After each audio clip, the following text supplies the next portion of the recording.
Dear Antoine Fuqua, US 2018. 121 minutes.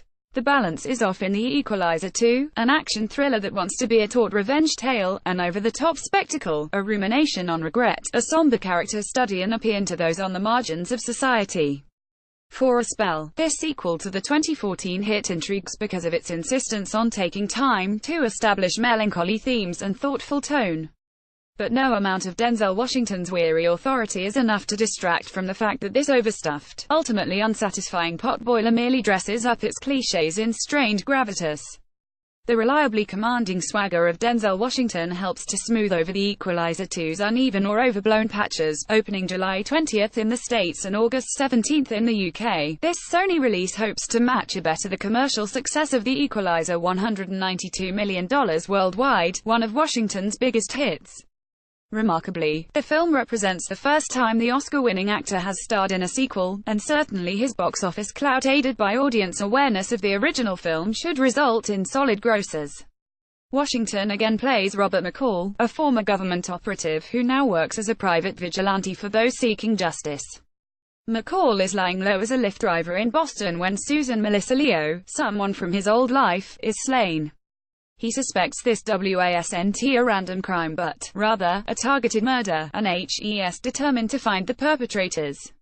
Reuniting with Equalizer director Antoine Fuqua and screenwriter Richard Wenk, Washington easily slips back into McCall's steely persona, dispensing the random bad guys with swift, brutal precision.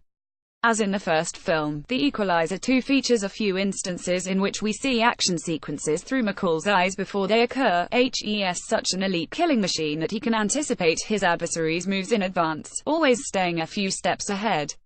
But whereas the visual gimmick was clever in the 2014 movie, here it's less inspired, quickly becoming formulaic.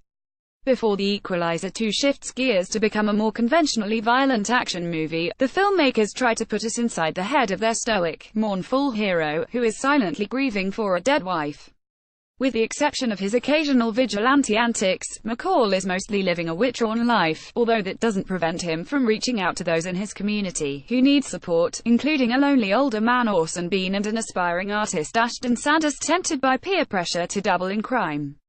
With Susan as his last close friend, McCall is a man constantly trying to help others who doesn't seem to know how to save himself.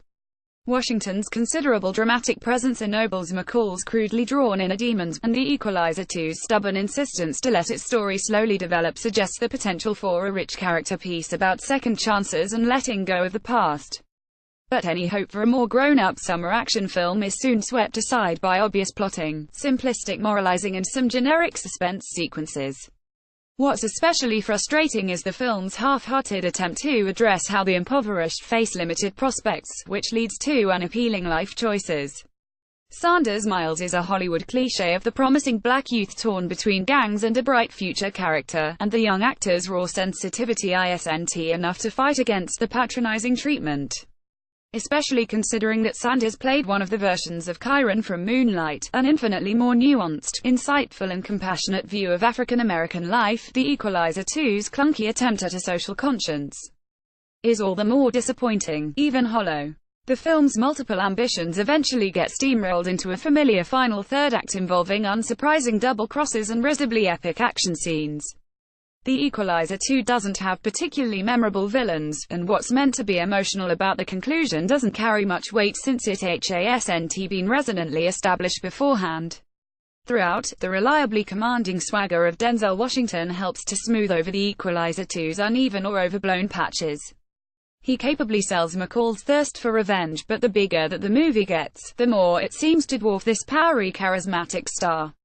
All things being equal, Washington is classier and more committed than the lackluster vehicle he inhabits. Production companies: Columbia Pictures, Escape Artists, ZHIV, Mace Neufeld Productions. Worldwide distribution: Sony Pictures. Producers: Todd Black, Jason Blumenthal, Denzel Washington, Antoine Fuqua, Alex Siskin, Steve Tisch, Mace Neufeld, Tony Eldridge, Michael Sloan. Screenplay: Richard Wenk, based on the television series created by Michael Sloan and Richard Lindheim. Production design: Naomi Schoen. Editing: Conrad Buff. Cinematography: Oliver Wood. Music: Harry Gregson Williams. Main cast: Denzel Washington, Pedro Pascal, Ashton Sanders, Orson Bean, Bill Pullman, Melissa Leo.